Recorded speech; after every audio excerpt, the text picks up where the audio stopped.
Hey guys, my name is Genevieve Collette, and for my special occasion speech, I chose to do the tribute to a hero. Except in this case, I'll be doing a tribute to my grandparents, so two heroes.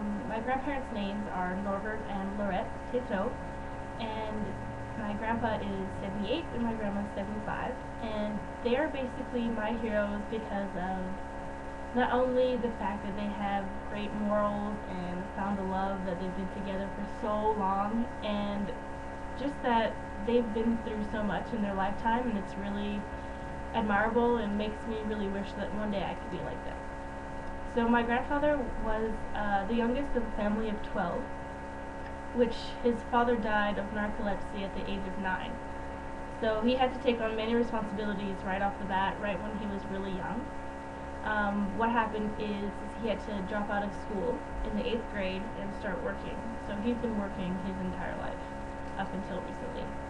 So my grandfather, what he did was he worked as a delivery boy. So he went into the city because they lived in rural Manitoba, which is in Canada, and he had to go to the city and get milk and produce, and he delivered it all over the rural cities.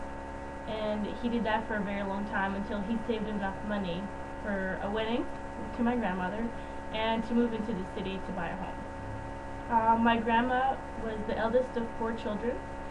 Her as well, her father died during the First World War.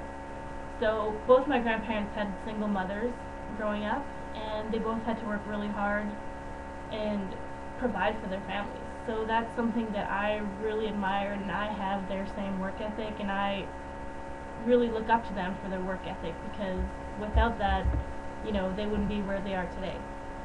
So my grandmother actually went to school. She finished school and she became a lab technician in the hospital, which is incidentally the same thing that my mother does, so maybe that's my destiny too, we'll see. But yeah, they moved into the city, got married, moved into the city, and my grandfather owned a gas station where he learned, actually self-taught, to be a mechanic. So he had to do everything from scratch and do everything himself and earn his own money and earn his own way. Nothing was handed to him. Nothing was handed to my grandmother either. They both had to work really, really hard to be where they are today.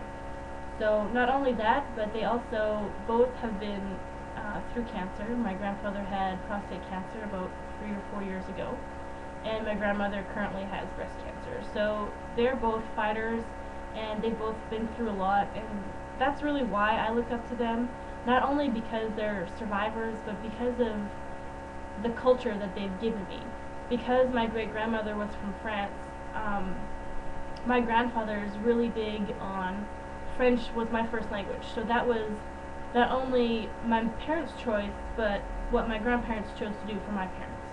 So my mother, her first language was French, and he really made it a priority to pass on that culture and pass on the morals and the religion and everything that went with his culture. And that's something that I hold dearly to myself, and hope that one day my children will be able to speak French and have the same culture that I grew up with, because that's something that's really important, not only to my grandparents and to my parents, but to me as well. And they're just they've been in a relationship for over 50 years. I can't really remember the exact number, but they've been married for over 50 years, and these days that just doesn't happen anymore. To find a love that lasts 50 years is truly special and truly amazing, and I just hope one day that I could be just as amazing as them and find the love that they have. That's why they're my heroes, and I hope you enjoy listening about my grandparents. Thanks!